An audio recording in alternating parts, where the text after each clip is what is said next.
Good morning. We are downtown Chicago. Absolutely beautiful day.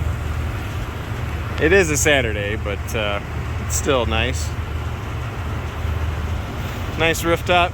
You just can't knock the views. The rooftops are absolute garbage, but the view that some of these rooftops in downtown give can't be matched.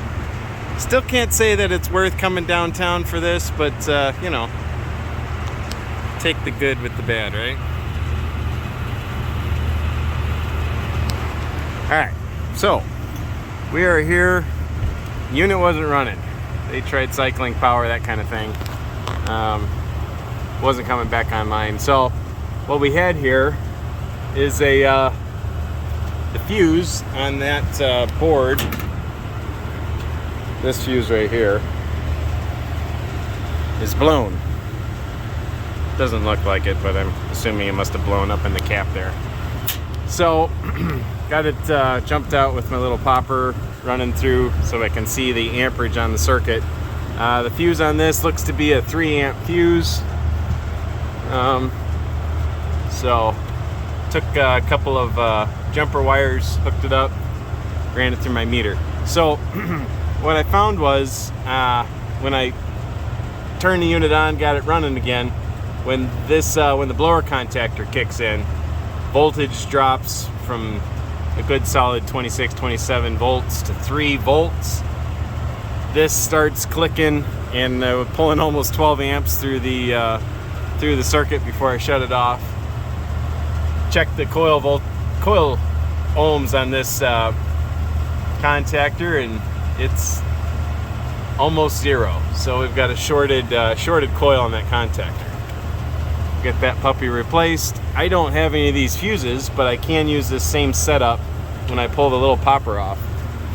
I'll just drop one of these normal furnace board fuses out of my kit. Little 3 amp fuse, so they'll still be fuse protected. And yeah, it'll work great. Alright, we got the contactor loose. Turn it sideways. That's the coil there. Yeah, she's crusty. Definitely our problem. So, get this pulled.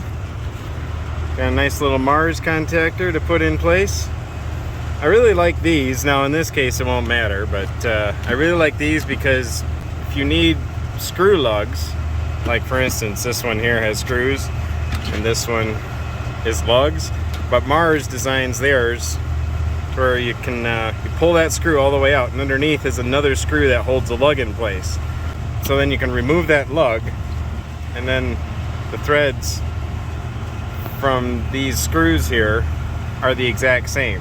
So you can pull the lug, use the screw on the old contactor, and now you've got a screw contactor. So in many cases where you've got units where there's either screws or lugs, or you've got screws on one side and lugs on the other, the Mars contactor will have you hooked up regardless. So, all right, let's get this swapped out.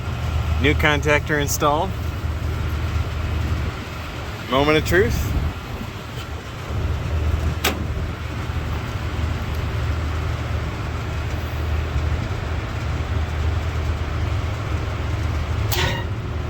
There we go. About an amp flowing through, which is good. That's the voltage going to the contactor. Contactor's pulled in. Over here, we got a blower motor running. All right. So we're good. And verified earlier, the cooling contactor pulls in and runs, so the compressor is running. So they'll have airflow, cooling. And we can add in the fuse. We'll kill the power here. Grab our little fuse. Stick it into those wire leads like that. They'll have some nice fuse protection. And hopefully go home and spend the rest of the Saturday enjoying this beautiful weather.